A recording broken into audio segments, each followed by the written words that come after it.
Hello students. I welcome you all for the second series of video that we started yesterday. Yesterday we started with the poem Father Returning Home and we completed the first stanza of the poem. A very beautiful poem written by Dilip Purushottam Chitre. Now, I gave you the summary of that poem which shows the alienation of a father in his own house, how he felt left out in his own family, how he was given a feeling of being unwanted by his own people. The message given by the poet is very simple yet very strong. Poet tries to convey the message that the bread earner of the family, who strives all his life to meet his family's needs, at the old age, when he requires the same support, when he requires the same concern, he is disappointed and he is not given the love, care, and affection by his family. This poem, as I already told you, is written in two stanzas, each stanza consisting of 12 lines each. The first stanza we already completed yesterday, and today we are going to deal with the second stanza. Before I begin with the explanation, let us go back to our textbook. Let us read about the author and get a quick recap of the poem. A very interesting poem, my dear students, that we learn how to value our family, our relations, and care for the emotions of our loved ones.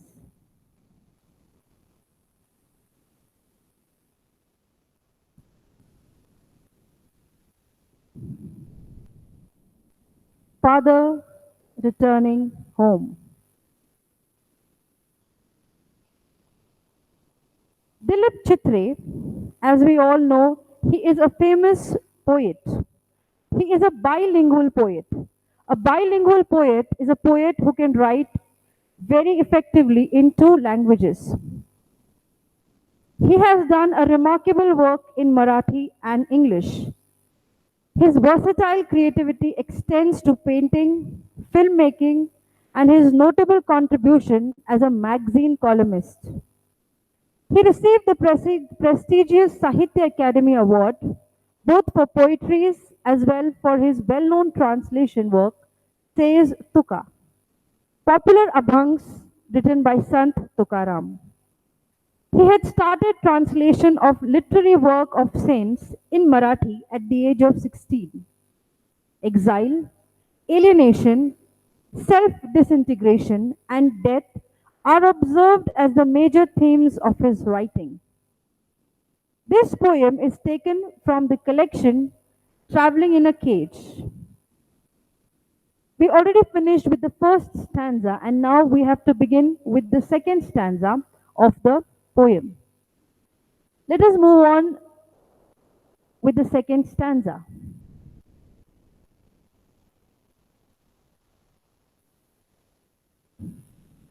Now, the second stanza begins very effectively. Let us read the lines of the second stanzas.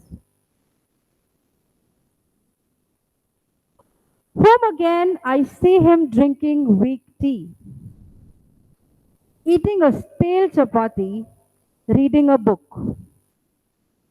He goes into the toilet to contemplate man's estrangement from a man made world. Coming out, he trembles at the sink, the cold water running over his brown hands. A few droplets cling to the graying hairs of his wrist. His sullen children have often refused to share jokes and secrets with him.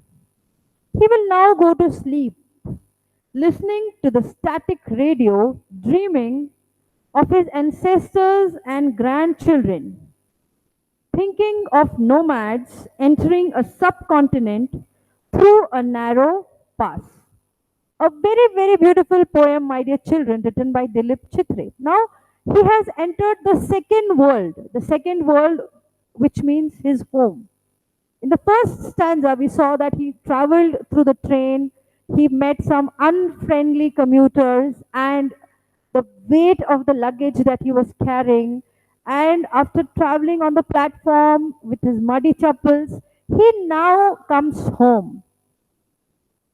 Home is where a man actually belongs to. And he comes home to find his children waiting for him. He expects that whenever he comes home, maybe his children would come running to him. They would hug him, they would love him, and they would have a laugh about the topics about the day, share whatever the day's joys and sorrows are. But it is a totally different story for the poet's father. When he comes home, he is disappointed because there is nobody actually waiting for him. He comes home and he finds himself all alone. Let us look at the first stanza. Home again, I see him drinking weak tea, eating a stale chapati. Now, here, what do you understand by drinking weak tea and stale chapati? Stale chapati here means that he is eating the leftover food by his family members. Now, an old person usually does not have enough strength to chew hard things. And a stale chapati, as you all know, my dear children, it becomes hard. It's hard to chew. But this father, after a day's hard work, when he comes back home, he is eating a weak tea, a tea which is not suitable for drinking, with not enough sugar and not enough tea powder in it. And he is eating a stale chapati, maybe which was left over by the family members. This shows the sad state of the old people in today's society. It's a symbol of how they are treated in today's world. They are treated as unwanted members. They are treated as though they are burden over the family. Now he is eating a stale chapati. That means that he is his basic needs, his basic necessity of a proper food is also neglected by his own family members. And as we know that he has returned home from a day long work, he must be tired, he must be hungry. But there is not even a proper food, a proper simple food for the father to eat. The poet describes the alienation of his father in his own home.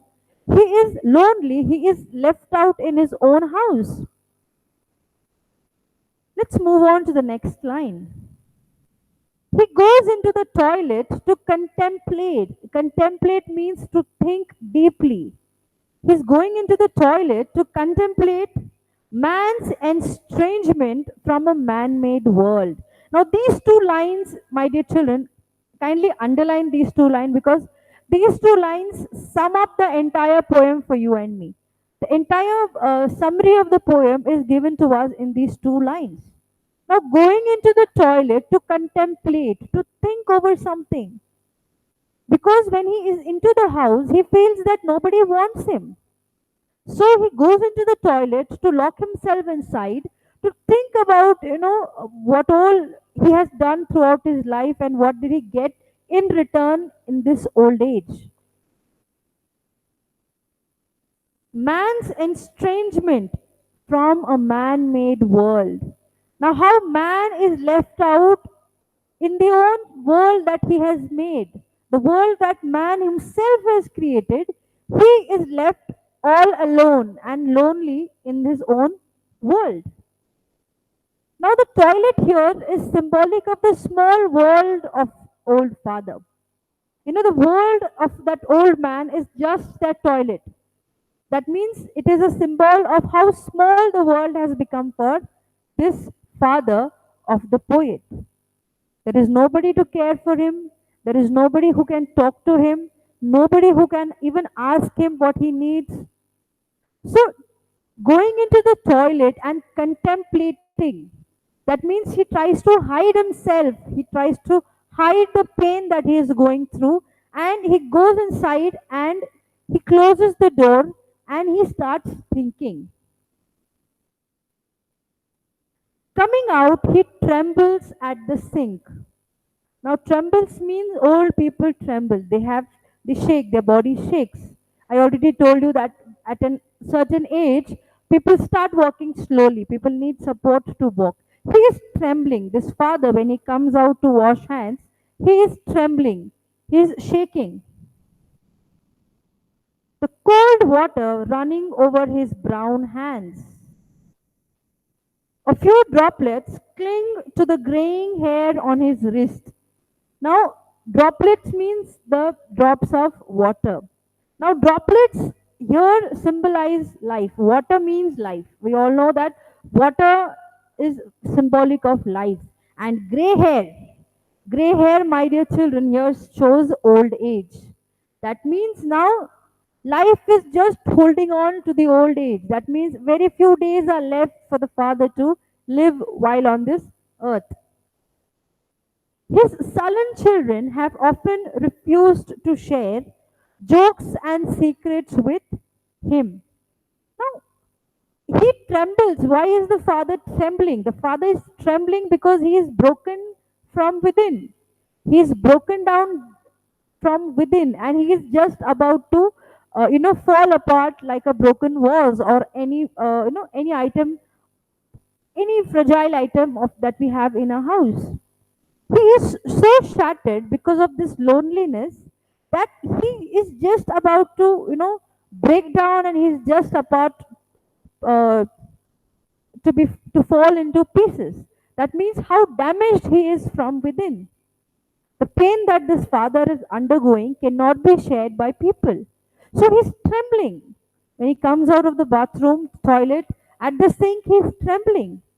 When he's washing his hands, a few droplets of water are there left on his gray hairs. That means the life of the father is just limited to a few more days, a few more years he may live. And he would bid goodbye to this world which is just materialistic. Man made all these technologies so that he could live a better life. But the sad reality is, man has become much lonelier. Man has become more of a machine than a human being. A man is just more into his greed and meeting his needs and piling up things. And he has forgot the importance of relations. He has forgot the importance of the parents who have brought them into this world, and the same parents are now a burden to this younger generation. Yes, my dear students, it is sad but the bitter fact of the society that today younger generation feel that the parents are a botheration. They don't want their parents to guide them, to correct them. They feel that they are all the time trying to interfere in their life, but that is not the truth. They always have that the children should be successful and happy in their lives. His sullen children means his bad tempered children, often refuse to share jokes and secrets with him. Now, when we are small, my dear children, if you remember, any good joke or any funny thing that you wanted to crack and share with others, the first thing we did is we used to share it with our parents because they would understand us better. We don't want to look foolish in front of others. So we used to run and we used to share that thing with our parents. Same children now don't even feel like talking to this old father. Today, when he needs more support and love from his loved ones, they have become sullen. They are getting they get angry on their father. Whenever they try to ask a question or whenever he tries to ask for something, they reply in a very bad manner to his father. They don't even share those little joys, little secrets for which the father really longs. After coming back home from a day long work, the father expects that they all sit together on the dining table, share what has happened throughout the day, or even ask his health, his well being, but they are not even ready to talk to this old father.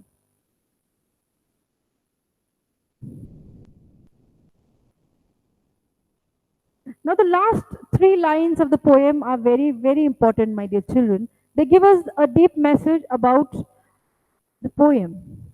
Listening to the static radio, dreaming. Now, what do you mean by listening to a radio? Now, static radio means the old man's miserable life. Now, while we are learning, my dear children, I hope you are having a textbook before you and you are having a pen so that you can write down whatever meanings that we have said. Because this video is there on your phone available, you can pause it. You can write down the meanings and the whatever the figures of speech that we are trying to give you while we are teaching. Now, the static radio, the radio, that means he is not interested in listening to the radio, but he just wants to keep the noise of that radio going so that he would go to sleep. Now, he is not interested, he is not listening for something interesting or whatever is happening around the world. He is himself into his own world and he is just on that radio and he is now dreaming. Now, what do you mean by what is he dreaming? Now, this old man is dreaming about his ancestors and his grandchildren. Now, ancestors and grandchildren symbolizes the past and the future of the old man. You kindly underline it and write it down on your in your textbook or somewhere in your notebook. Ancestors. Now, why is he dreaming about ancestors and grandchildren at the same time? What makes him think about his ancestors and grandchildren at the same time? Now, he is dreaming about both of them, thinking of nomads. Now, nomads are the people, the ancient people, the Aryans, who entering a subcontinent through a narrow pass. Now, the nomadic people from where the civilization started, he has reached there. From where man started his development, started his growth, very ancient man. He is thinking about those people. When let us go back to the very ancient people from where we first invented the wheel and then man invented fire and then slowly and gradually he started making little progress and today we are here in the age of science and technology. Why has man made so much of progress? For what? If at the end of this life he has to lead such a lonely life, such a sad life he has to live, why actually did he made so much of progress? Is the question that is posed by the poet's father. He is contemplating on all the things that from where this progress started. If you look at, if you go back, if you ask your grandparents how the families were in their times, how the celebrations were there in their time, they would tell you that they have undergone a tremendous change, my dear children. The family get togethers, the celebrations, everything has gone a tremendous change. People don't have a lot of importance to these celebrations nowadays. The people have become, less friendly towards each other. And this has all started because man has become more materialistic. Let us read the last three lines again before I stop. Listening to the static on the radio, that means the humming of the radio, dreaming of his ancestors and grandchildren, thinking of nomads entering a subcontinent through a narrow pass. Now, the Aryans entered through the Khyber Pass. Now, a very wonderful poem written by Dilip Chitre. The major themes of the poem, my dear children, includes the important themes that the poem has hidden is alienation, rootlessness, old age in modern society, the situation of old people in today's society, isolation of old age, or isolation of any man. Today, many people we can see around us are depressed. They go into the depression, they go into loneliness, in spite of having a huge crowd around them. They don't have actually anyone with whom they can confide, with whom they can share their joys and sorrows. The generation gap is another theme that is portrayed in this poem. The future of the individual in today's society. Now, with this, my dear children, we come to the last line of the poem, and very well and very efficiently the poet has brought out the pitiable situation of old people in today's society. How they are sidelined, how they are uh, how they are kept apart from the family, how sometimes there is separation between the grandchildren and the grandparents. So I hope you have understood the poem. And in the next lecture, we are going to do the detailed analysis, the detailed appreciation of the poem, the vocabulary part, and the whatever question answers are there in the poem. We are going to deal with that in the next video. I hope you have understood the poem well, my dear children.